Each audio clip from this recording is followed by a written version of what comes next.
Welcome to Dev academy global study. Previous class में हम प्रश्नावली 1.1 1.2 खत्म कर चुके थे और आज हम प्रश्नावली 1.3 बनाने वाले हैं। तो प्रश्नावली 1.3 बनाने से पहले कुछ हम इंट्रोडक्शन देख लेते हैं। इसमें सिंपली हमको डिवाइड करना है। डिवाइड करने से हमको ये बताना है कि उसमें दशमलव वाला डिवाइड करना है और उसमें हमको क्या करना है, उस पर शांत अशांत इन सब के बारे में बताना है, दशमलव प्रतिशत। तो चलिए हम उनके बारे में इंट्रोडक्शन में देख लेते हैं। दशमलव प्रतिशत, दशमलव प्रतिशत हम देखते हैं, हम दो प्रकार की संख्याएं पढ़े हुए थे। दशमलव प्रतिशत हम देखेंगे। दशमलव तो आप जानते हैं कि डिवाइड करने के बाद जो आपका पॉइंट आता है, पॉइंट वाला डिवाइड आपका क्या है, दशमलव प्रसार है। उनमें हम देखते हैं कि दो प्रकार के यहाँ पर आपको संख्याएं देखने को मिलेंगे। दशमलव प्रसार हम परिमेय संख्या के लिए देखेंगे और अपरिमेय संख्या के लिए देखेंगे। दोनों संख्या के लिए देखेंगे। परिमेय संख्या के लिए, परिमेय संख्या के लिए जब आप परिमेय संख्या देखिएगा तो उसको जब आप डिवाइड कीजिएगा तो आपको दो प्रकार के केस मिल सकते हैं। या तो वो दशमलव प्रसार शांत हो सकता है, या फिर अनुवासिनी आवृत्ति, या फिर इसे ही हम बोलते हैं अनुवासिनी पुनरावृत्ति बोलते हैं। ठीक है, तो अब हम परिमेय संख्या के पहले देख लेते हैं। तो परिमेय, जब आप जिसको भी डिवाइड दीजिएगा, जैसे कि मैं डिवाइड दे रहा हूँ, मतलब 5 से लेकर 5 से हम 25 को यदि मैं डिवाइड दूंगा, 5 5 25, शेषफल क्या आ गया, शून्य आ गया, शेषफल शून्य आ गया। तो शेषफल शून्य अगर होता है तो उसे हम क्या कहेंगे, शांत। वो क्या हो गया, शांत होगा, इसके बाद आगे वो नहीं जाएगा। तो इसे हम कहेंगे वैसे दशमलव प्रसार को शांत दशमलव प्रसार। और अगर शेषफल आपका क्या होता है, शेषफल अगर शून्य ना हो और रिपीट करे, शेषफल शून्य ना हो और रिपीट करे, जैसे कि रिपीट का मतलब क्या होगा, जैसे कि डिवाइड करने के बाद अगर आपका आता है 2.33333 ये आता है, इसका मतलब क्या, 3 तो बार बार रिपीट कर रहा है, 3 तो बार बार क्या कर रहा है, रिपीट कर रहा है। तो ऐसे को हम क्या कहते हैं, शेषफल शून्य ना हो। अगर आपका शेषफल शून्य नहीं होता है, रिपीट करता है, तो इसे दशमलव प्रसार को हम कहेंगे अनुवासिनी आवृत्ति या पुनरावृत्ति कहेंगे। और अपरिमेय संख्या को देख लेते हैं। अपरिमेय संख्या, अपरिमेय जितनी भी अपरिमेय संख्याएं होंगे वो सारे अनुवासिनी अनावृत्ति होंगे। उसका दशमलव प्रसार कैसा होगा, अनुवासिनी अनावृत्ति। मतलब इसका जो शेषफल होगा वो शून्य भी नहीं होगा, शून्य नहीं होगा, और वो रिपीट भी नहीं करेगा, और वो रिपीट भी नहीं करेगा।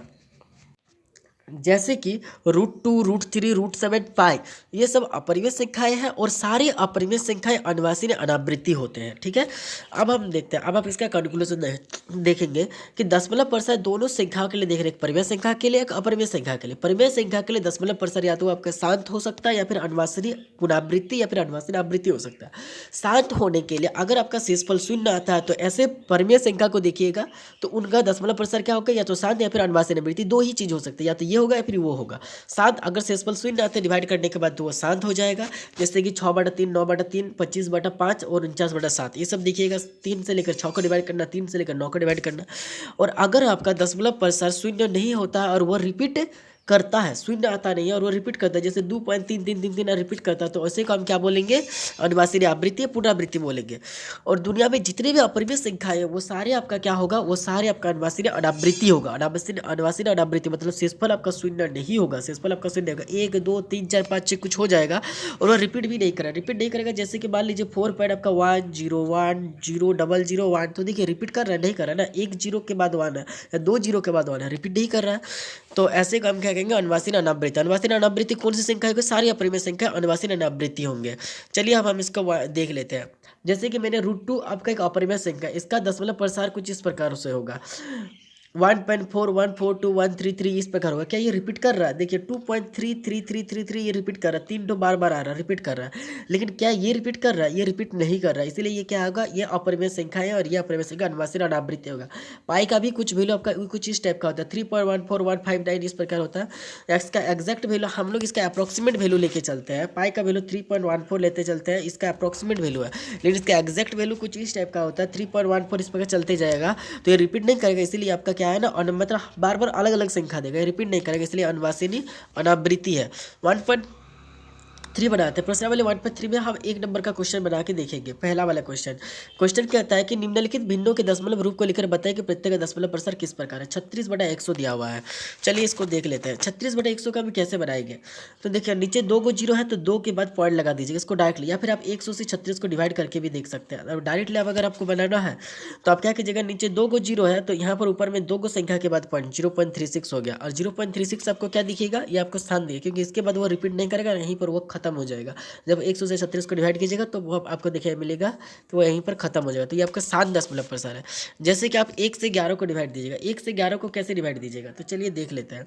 100 मतलब 11 से 1 को डिवाइड देना, तो अब देखिए 11 से मैं यहाँ पर आपको दिखाता हूँ कि 11 से हम 1 को डिवाइड देते हैं तो क्या होगा, 11 से 1 को डिवाइड देने से क्या होगा कि 0 कुछ एक भाग नहीं जाएगा, इसलिए पॉइंट दे दिया, फिर एक जीरो हो जाएगा, फिर 10 भी नहीं जाएगा, तो फिर एक यहाँ पर जीरो, फिर एक यहाँ पर जीरो दे दिया जाएगा, जीरो है, फिर एक जीरो दे, फिर 9 जो है 99 हो जाता है, 99 हो जाता है। फिर आपका 1 बचेगा, पॉइंट है तो फिर जीरो, फिर ये भी नहीं जाएगा, फिर यहाँ पर जीरो दिया जाएगा, फिर तब यहाँ पर एक जीरो, तो फिर 99 हो जाएगा, फिर यहाँ पर जाएगा तो फिर देखिए 09 बार बार आ रहा है, ये रिपीट कर रहा है, ये रिपीट कर रहा है। तो यहाँ पर आप देख सकते हैं जब 11 से 1 को डिवाइड दीजिएगा तो पहले जीरो दे दिया, फिर एक जीरो, फिर नहीं जा रहा था, फिर पॉइंट, फिर यहाँ पर एक जीरो, यहाँ पर एक जीरो दिया, फिर यहाँ पर एक जीरो, तो 100 हो गया, 9 11 जन 99 हो गया, तो 9 11 जन 99 हो गया, तो फिर 99 के आपका एक बना, फिर पॉइंट तो है ही, उस पॉइंट के चलते एक जीरो दिया, फिर 10 भी नहीं जा रहा, तब हम क्या कर दिए, यहाँ पर एक जीरो दिए और यहाँ पर भी एक जीरो दिया, फिर 9 11 जन 99 हो गया। तो इस प्रकार आप देखिएगा, फिर नीचे 1 बचेगा, ऐसे मत छोड़िएगा, नीचे 1 लिख के छोड़ दीजिएगा। तो आपका क्या होगा, तो ये देखिए कि आपका क्या है कि ये 0909 बार बार रिपीट कर रहा है, और आप आगे भी चलाएगा तो 0909 ही आएगा। इसका मतलब क्या है, इसका मतलब 1 पॉइंट, आपने कहाँ तक लिखा 1.09, यहाँ ये वाला लिख दीजिएगा, 0909 रिपीट कर रहा है, तो जो रिपीट कर रहा है उसके माथे में आप क्या कह दीजिएगा, मात्रा। और ऐसे संख्या को हम क्या बोलते हैं, शेषफल भी आपका शून्य नहीं है, यहाँ पर 1 होगा, शेषफल शून्य नहीं है, देखिए शेषफल क्या हो गया, 1 आ गया, शून्य तो नहीं है, तो फिर ऐसे संख्या को हम बोलते हैं जिसका शेषफल शून्य नहीं है और वो रिपीट कर रहा है, तो रिपीट कर रहा है, रिपीट के लिए चिन्ह हम देते हैं उसके ऊपर मात्रा, तो उसे हम क्या बोलते हैं, अनुवासिनी पुनरावृत्ति या फिर अनुवासिनी आवृत्ति। अब इसे देखिए, इसे कैसे बना सकते हैं, नेक्स्ट क्वेश्चन जो है आपका तीसरा नंबर का, इसको बनाने के लिए आप क्या कीजिएगा, इन दोनों को मल्टीप्लाई कीजिएगा, तो 4 8 जा 32 होता है, ठीक है, 4 8 जा 32। अब जो भी रिजल्ट मिलेगा, वो जो 32 मिला, 4 8 जा 32 हुआ, अब इसको इस एक से जोड़ दीजिएगा तो 33 हो जाएगा, और वो ऊपर लिखिएगा, नीचे 8 है तो 8 को नीचे लिख दीजिएगा। तो इस प्रकार इसको बनाया जाता है, पहले इन दोनों को मल्टीप्लाई कीजिएगा, 4 8 जा 32, जो भी रिजल्ट मिलेगा उसको इससे जोड़ दीजिएगा 1 से, तो 33, और जो डिवाइड में जो दिया हुआ उसको भी लिख दीजिएगा 8। अब देखिए इसको कैसे बनाया जाएगा, 8 को 33 से जब आप डिवाइड देगा तो 4 8 जब 32 होता है, नीचे मिलेगा आपका 1 पॉइंट, जब 1 तो भाग नहीं जाएगा तो फिर हम क्या देंगे, पॉइंट, फिर जीरो, फिर आपका क्या हो जाएगा, 8 एक कम 8 हो जाएगा, फिर जब 8 मिलेगा तो फिर 2 मिल जाएगा नीचे माइनस करने पर, फिर पॉइंट तो दिया हुआ तो एक जीरो, तो फिर 8 दूनी 16 हो जाएगा, फिर 16 से 4 मिलेगा। अब कब तक भाग देना है, भाग आपको कब तक देना है, या तो वो संख्या आप यहाँ पर देखिए रिपीट जब तक कर जाएगा तब आप छोड़ दीजिए, या देख लिए कि आप रिपीट कर रहा तब छोड़ दीजिए। अगर आप देखिए कि रिपीट नहीं कर रहा तो आपको शेषफल जीरो तक लाना है, यहाँ पर आप रिपीट नहीं कर रहा तो शेषफल जीरो तक हम जाके देखेंगे, ठीक है। तो चलिए देख लेते हैं, फिर आप जब इसको पूरा डिवाइड कीजिएगा तो कुछ आपको इस टाइप का मिलेगा, आप देख लीजिएगा, डिवाइड करना तो आपको सिंपल सा है, आपको आता ही होगा। तो आपका शेषफल क्या आ गया, शून्य आ गया, शेषफल शून्य आने पर क्या होता है, शांत हो गया, इसके बाद ये आपका नहीं जाएगा, यहीं पर ये रुक जाएगा, खत्म हो जाएगा, इसीलिए हम इसको क्या बोलते हैं, शांत, ये रुक गया है और आगे नहीं जाएगा। तो इसका आंसर ये आपका 4.125, ये आपका क्या हो गया, शांत हो गया, ठीक है। आगे देख लेते हैं नेक्स्ट क्वेश्चन, 329/400, इसको बनाने के लिए सिंपल से कीजिए, इस डबल जीरो को हटा दीजिए, 4 गुना 100 आपका क्या होता है, 400 होता है। अब इसको गुना 1 से मल्टीप्लाई कर दीजिए, इसको गुना 100, तो ये आप लिख सकते हैं 329/4 इंटू 1/100, कि एक को 329 हो जाएगा, इसको यहाँ से कीजिएगा तो 400 हो जाएगा, इस प्रकार आप लिख सकते हैं। अब इसका सिंपल सा डिवाइड कीजिए, 4 से लेकर 329 को, तो जब आप इसको डिवाइड कीजिएगा तब आप देखिएगा कि आपको कुछ इस टाइप का मिलेगा डिवाइड, कुछ इस टाइप का आपको डिवाइड मिलेगा। आपको तो डिवाइड करना आता ही होगा, उसको तो सिखाने की जरूरत नहीं है, अगर आपको डिवाइड करना नहीं आता है तो हमको बताइएगा, तो उसके लिए हम अलग वीडियो बनाएंगे, क्योंकि हम जानते हैं कि 9 क्लास में जो बच्चा पढ़ता है उसको तो डिवाइड करना आता ही होगा। तो अब आपका क्या हो गया, शेषफल यहाँ पर आप देख रहे हैं शून्य आ गया, शेषफल शून्य आ गया और 82.25 मिला, क्या ये रिजल्ट हो गया, नहीं हुआ ना, अभी तक नहीं हुआ, क्योंकि ये रिजल्ट जो मिला वो मुझे 329/4 का डिवीजन में मुझे ये आंसर मिला।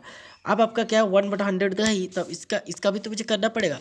तो देखिए 329/400 को मैंने लिखा 329/4 इंटू 1/100, इसका रिजल्ट मुझे क्या मिला 82.15, और नीचे में 100 दिया हुआ है, नीचे में 100 है तो बटा में नीचे में 100 कर दिया। अब फिर मैंने आपको पहले ही बताया था कि नीचे में इसको बनाने के लिए आपको डिवाइड देने की कोई जरूरत नहीं, आप इसको मुंह में ही बना सकते हैं, अनजाने अपने देख के बता सकते हैं।